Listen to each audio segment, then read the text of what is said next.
प्यारे बच्चों, class 12th का फाइनल एग्जाम पॉलिटिकल साइंस का बाकी है। जैक और जेसीईआरटी द्वारा ऑफिशियली ऑब्जेक्टिव क्वेश्चन जारी किया गया है, जो आपको इस वीडियो के माध्यम से बताऊंगा। पॉलिटिकल साइंस दो भाग में था। ये पार्ट 1 का वीडियो है, चैप्टर बाय चैप्टर। जल्द ही हम लोग इसके अति लघुत्तरीय प्रश्नों को भी देखेंगे। तो चलिए हम लोग शुरू करते हैं। चैनल पर पहली बार है तो सब्सक्राइब कर लें। पहला क्वेश्चन आपका, शीत युद्ध की शुरुआत कब से माना जाता है? तो 1945 के बाद से। कौन से दो गुटों के बीच शीत युद्ध चला? तो अमेरिका सोवियत संघ के बीच। निम्नलिखित में कौन शीत युद्ध के प्रमुख कारण रहे हैं? तो अमेरिका एवं सोवियत संघ के बीच सैद्धांतिक मतभेद, विजित प्रदेशों पर आधिपत्य संबंधी विवाद, युद्धकालीन निर्णयों का अतिक्रमण, ये सभी रहे। नाटो की स्थापना कब हुई थी? तो अप्रैल 1949 को। नाटो की स्थापना का मुख्य उद्देश्य क्या था? तो शीत युद्ध के प्रभाव को कम करना, अमेरिका में आंतरिक सुरक्षा को मजबूत करना, पश्चिमी यूरोप में सोवियत संघ, तो आपका ये ब्लू लाल जो देख रहे हैं, पश्चिमी यूरोप में सोवियत प्रभाव के विस्तार को रोकना, ये करेक्ट है। नाटो की स्थापना के समय कितने सदस्य देश शामिल थे? तो 12।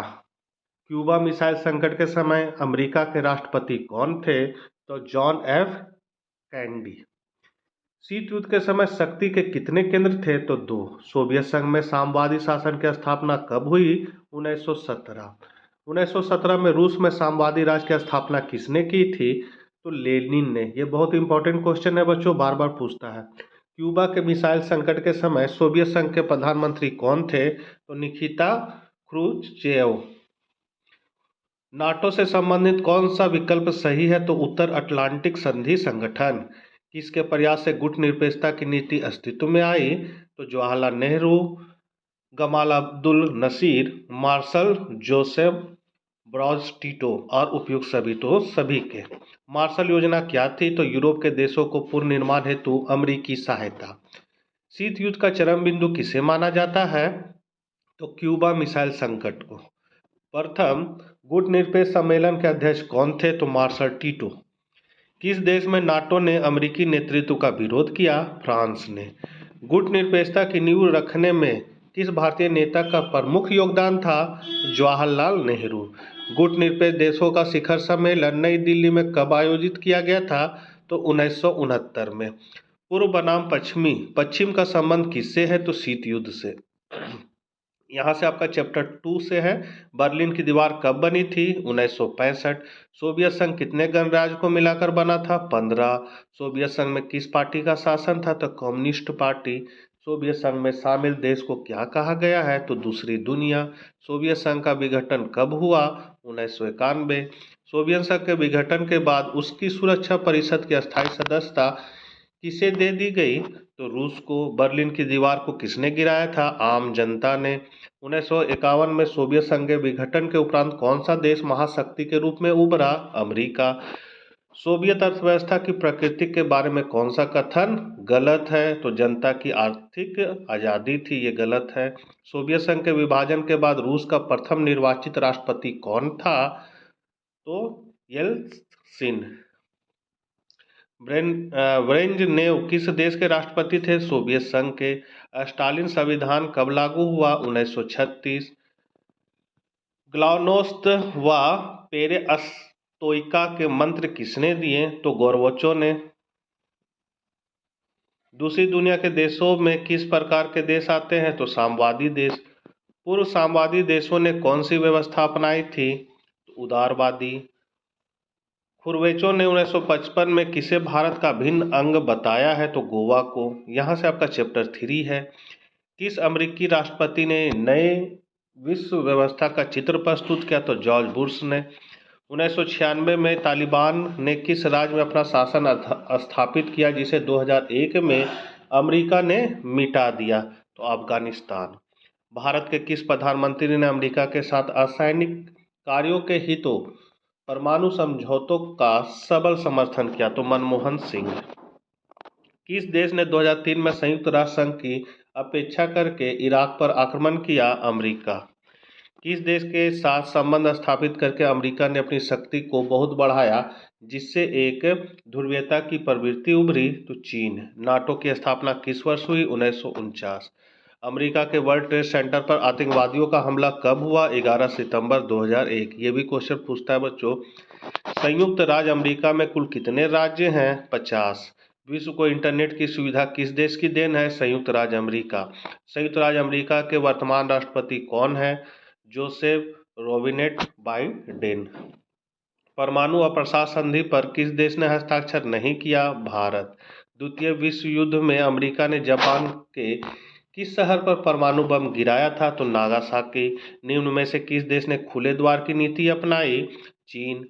भारत ने पोखरण में दूसरा सफल परमाणु परीक्षण कब किया? 1998। एक ध्रुवीयता का क्या अर्थ है? तो अमेरिका के हाथों शांति। चौथा चैप्टर से आपका यूरोपीय संघ की स्थापना कब हुई? 1992। यूरोपीय संघ के कौन दो सदस्य सुरक्षा परिषद के अस्थायी सदस्य है? तो ब्रिटेन और फ्रांस। यूरोपीय आर्थिक सहयोग संगठन की स्थापना कब हुई? 1948।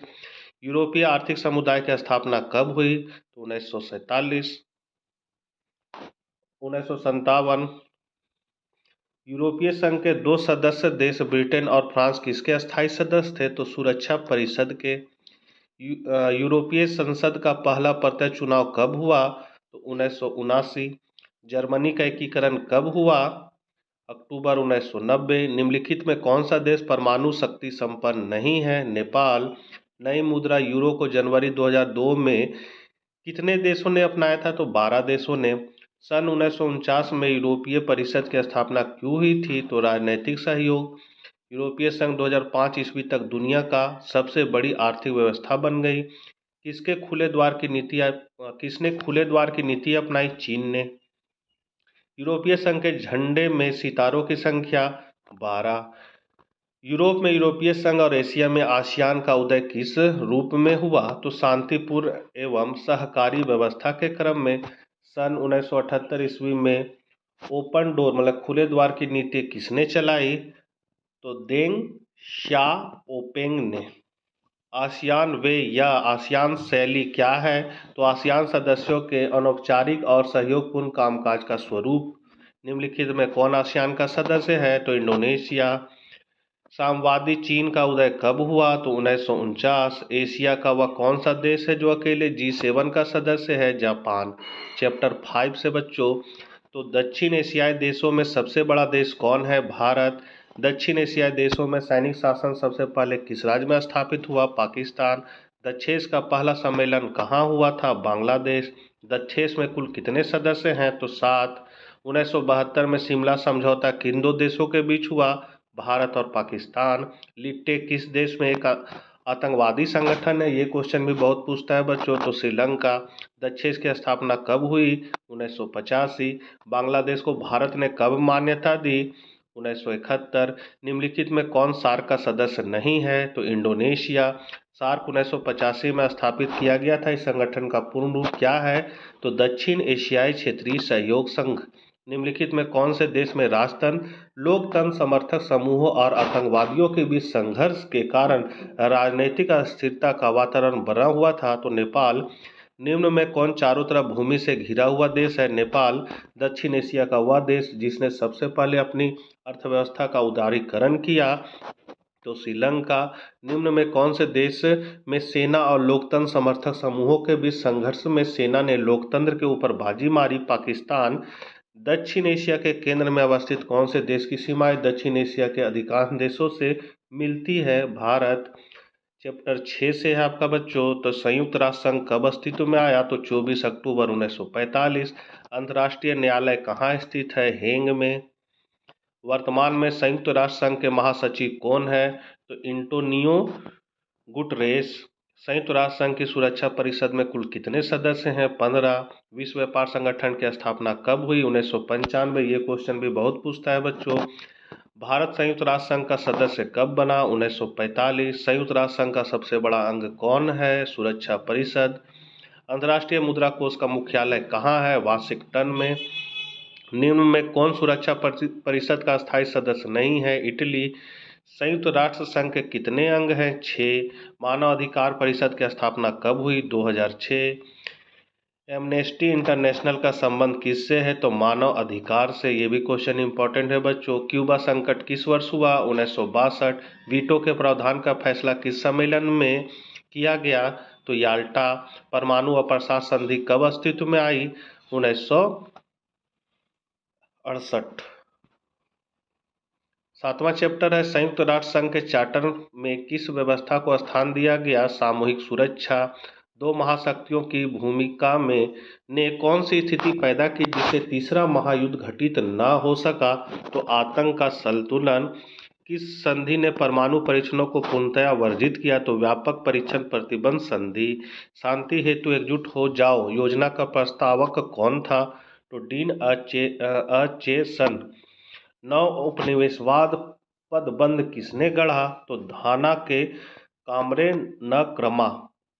निःशस्त्रीकरण आयोग की गठन कब हुई थी? तो 1952 में।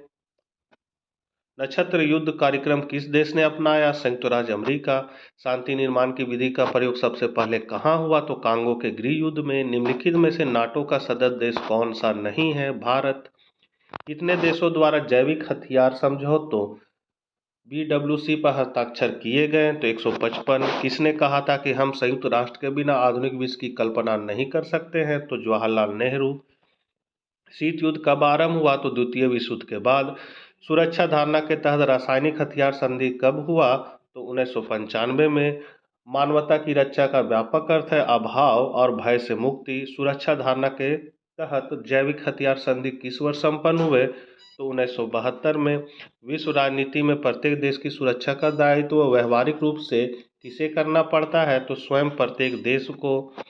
सुरक्षा का क्या अर्थ है? तो खतरे से मुक्त रहना। किसी भी युद्ध में नुकसान होता है तो सैनिक एवं जान माल का। वर्ल्ड ट्रेड सेंटर पर आतंकवादियों ने कब हमला किया? तो 11 सितंबर 2001 को। सुरक्षा परिषद में कुल कितने सदस्य होते हैं? 15। अब चैप्टर 8 है बच्चों, पर्यावरण सुरक्षा संबंधी पृथ्वी सम्मेलन कब हुआ? 1992 में। क्योटो प्रोटोकॉल 1997 का संबंध निम्नलिखित में किससे है? तो पर्यावरण संरक्षण से। ओजोन परत का नुकसान निम्नलिखित में किस गैस के ज्यादा उत्सर्जन से हो रहा है? तो क्लोरीन गैस। ओजोन परत के नुकसान से मानव में निम्नलिखित में किस प्रकार के रोग हो सकते हैं? तो त्वचा कैंसर रोग। क्योटो प्रोटोकॉल पर भारत कब हस्ताक्षर किया? तो 2002 में। ये इम्पोर्टेंट है बच्चों, इसको ध्यान दीजिएगा। किस दशक में पर्यावरण से संबंधित मामले राजनीति के मामले बने? तो 1960 के दशक। पर्यावरण की सुरक्षा के लिए पहला अंतर्राष्ट्रीय सम्मेलन कहाँ हुआ था? तो स्टॉकहोम में। क्योटो प्रोटोकॉल पर कब हस्ताक्षर हुआ था? 1997। 1992 में पृथ्वी सम्मेलन कहाँ हुआ था? तो रियो डी जेनेरो में। विश्व पर्यावरण दिवस कब मनाया गया? 5 जून। विश्व की साझी समस्या कौन है? तो उपयुक्त सभी है, मतलब वायुमंडल, समुद्री सतह, वायु अंतरिक्ष। ग्रीन हाउस गैस उत्सर्जित करती है तो वैश्विक ताप वृद्धि में ग्रीन हाउस गैस संबंधित है वैश्विक ताप वृद्धि से। वैश्विक मामलों से सरोकार रखने वाले एक विद्वत समूह क्लब ऑफ रोम ने कब लिमिट्स टू ग्रोथ शीर्षक से एक पुस्तक प्रकाशित की? तो 1972। किस दशक के मध्य में अटलांटिका के ऊपर ओजोन परत में छेद की खोज एक आंख खोल देने वाली घटना है? तो 1980 के दशक। झारखंड में पावन वन प्रांतर को किस नाम से जाना जाता है? तो जाहेरा थान और सारनाथ। पर्यावरण के प्रति बढ़ते सरोकार का क्या कारण है? निम्नलिखित में सबसे बेहतर विकल्प चुने। तो यहाँ है मानवीय गतिविधियों से पर्यावरण को व्यापक नुकसान हुआ है और यह नुकसान खतरे की हद तक पहुँच गया है। और लास्ट चैप्टर है बच्चों, वर्ल्ड सोशल फोरम की बैठक कब हुई? तो 2001। भूमंडलीकरण किस विचारधारा पर आधारित है? उदारवाद। विश्व व्यापार संगठन की स्थापना कब हुई? 1995, मतलब जनवरी 1995। वर्ल्ड सोशल फोरम की प्रथम बैठक किस देश में हुई? ब्राजील। वैश्वीकरण के कारण भारत का स्वरूप किस प्रकार का हो गया था? तो वैश्विक गांव का। वैश्वीकरण की नीति से सबसे अधिक नकारात्मक रूप से कौन प्रभावित हुए? गरीब। निम्नलिखित में कौन वैश्वीकरण का कारण नहीं है? तो खेल। प्राचीन काल में किस स्थल मार्ग से एशिया और यूरोप का व्यापार होता था? तो रेशम मार्ग। IMF और विश्व बैंक कब से काम शुरू हुआ? तो 1945 से। गिरमिटिया किसे कहा जाता था? तो अनुबंधित मजदूरों को। ये इंपॉर्टेंट क्वेश्चन है बच्चों। सोचो विश्व के संदर्भ में और देश का हित करो, यह कथन किस विद्वान का है? तो मनमोहन सिंह का। आधुनिक युग में अर्थव्यवस्था के क्षेत्र में होने वाली सबसे बड़ी क्रांति कौन सी है? तो वाणिज्यिक क्रांति। विश्वव्यापी आर्थिक संगठन की संकट किस वर्ष आरंभ हुआ? तो 1929। कॉर्न लॉ किस देश से संबंधित है? ब्रिटेन। भारत में वैश्वीकरण के जनक कौन थे? तो मनमोहन सिंह। तो बच्चों ये थे आपके chapter by chapter objective question भाग 1 से। जल्द ही हम लोग भाग 1 का अति लघु उत्तरीय प्रश्नों को भी देख लेंगे। मिलते हैं नेक्स्ट वीडियो साथ। जय हिंद, जय भारत।